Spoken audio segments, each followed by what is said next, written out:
everyone, and thank you for being here today.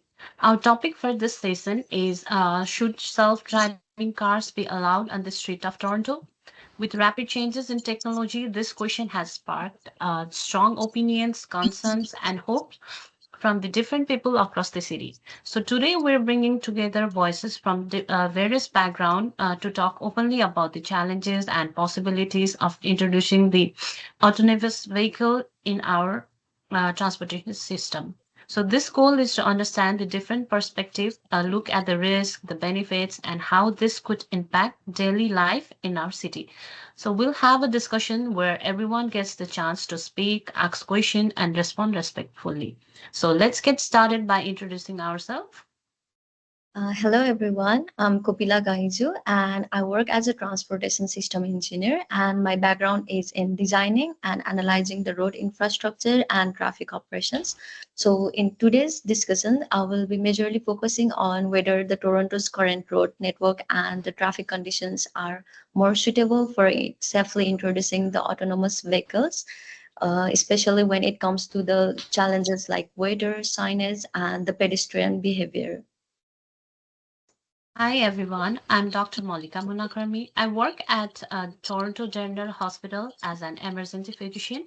Today I'm representing the healthcare sector with concern about the public health and emergency safety relating to autonomous vehicles.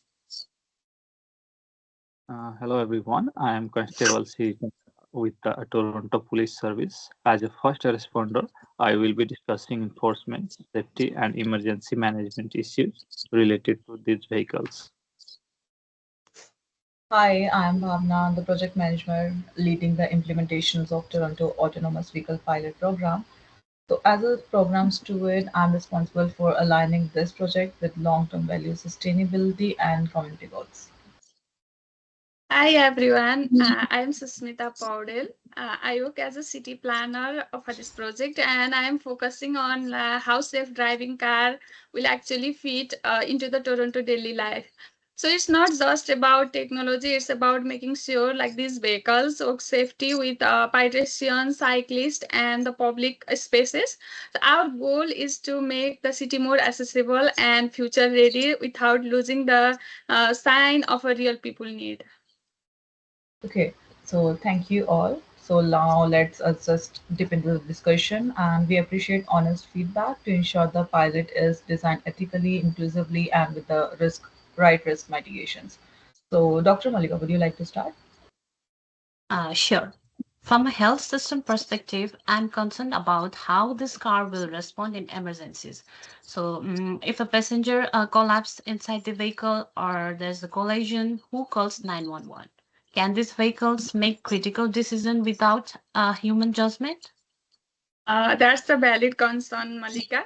So in this pilot, that autonomous vehicles will have the biometric sensor to detect the emergencies, like if a passenger become unresponsive or stop moving. So if that happens, the vehicle will automatically pull over and send an emergency alert and share the exact location with our emergency medical service so they can respond in a right way. To add, our goal is not fully autonomous for day one. These vehicles will have remote human support and real-time contact with emergency services during the pilot phase. So from an infrastructure point of view, I have some concern. So Toronto's road were not really built with autonomous vehicles in mind, especially during the winter, as you know. So snow often covers the lane markings, sign can be hard to see, and there will be a lot of unpredictable behaviors like pedestrian suddenly crossing where they are not supposed to. So I'm just curious, like how can these vehicles realistically handle those everyday challenges?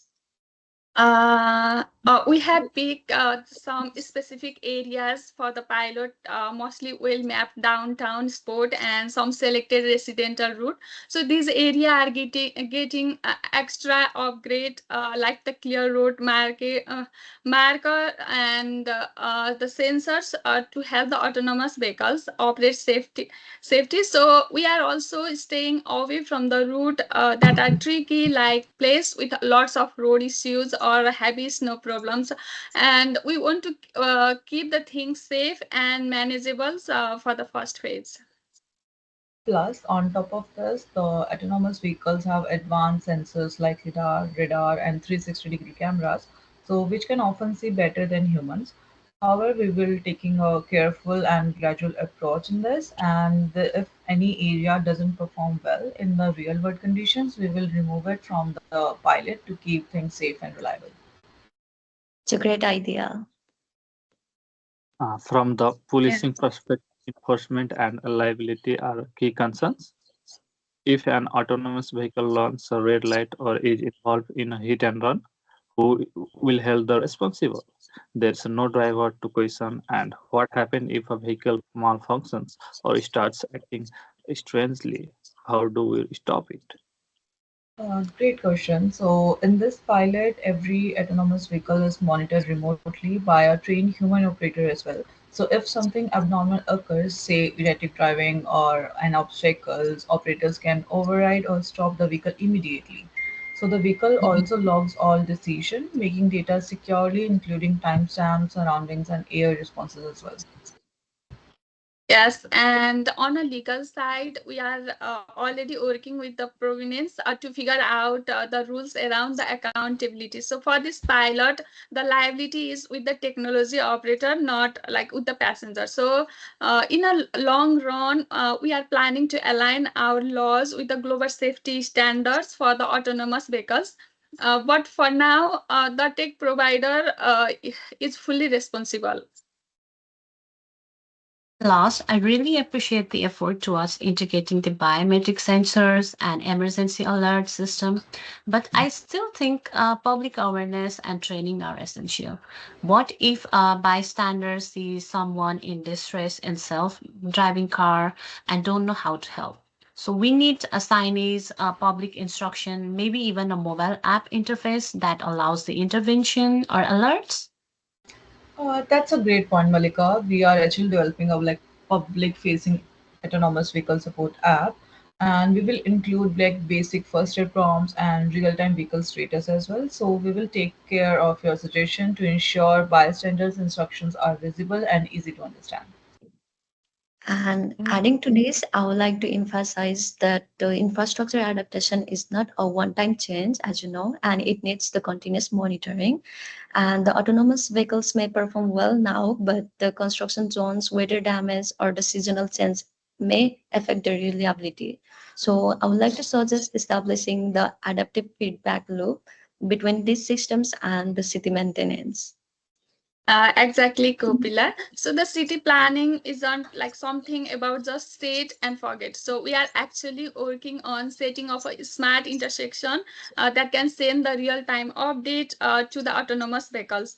So when there is a road change like construction or a closure, and Kopila, I would definitely love to work with your team on keeping this system updated as the things change, like not just during this pilot, but continuously further. You And from the policing side, quick fuel access to vehicle data will be critical. In high risk events like car chase or malfunction in a crowded area, responders can't afford delays. We should hold live field demos where officers test interactions with automation vehicles, especially stopping or rerouting from duration of emergency. So, absolutely, we are planning those drills in the fall, and we are designing an encrypted but accessible emergency dashboards for the first responders only. Something you can activate like with a badge ID or like an emergency token, and we will consult your department directly to shape that interface.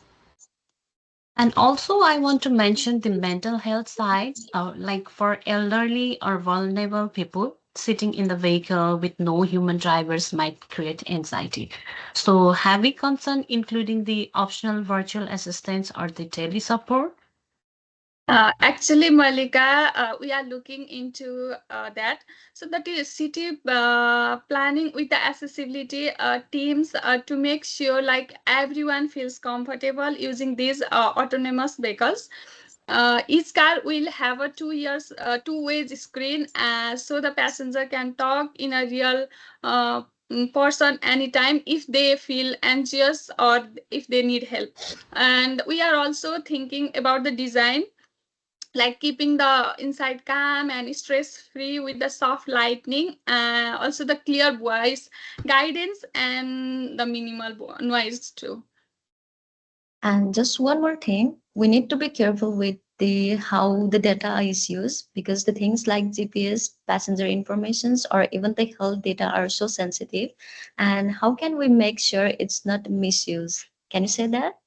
Yeah, so Kopila, that's why we are following strict data governance based on Ontario's Freedom of Information and Protection of Privacy Act. Data will be encrypted, anonymized, and only accessed by authorized person for safety of maintenance properly.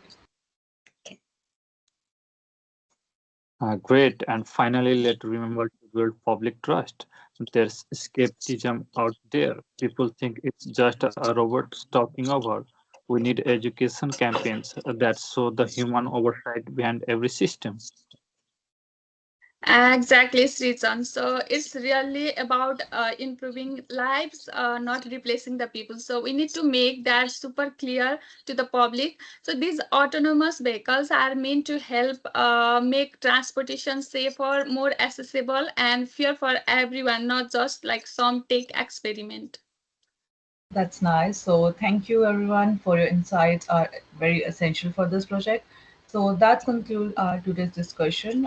Summary of this session will be included in the public report and the city will host further consultation as the pilot will go in progress. Thank you Yeah, so thank you, much. everyone. Thank you, thank Thank you. you. It was a great Thank session. you. Nice to meet you all. Yeah. Thank you, guys.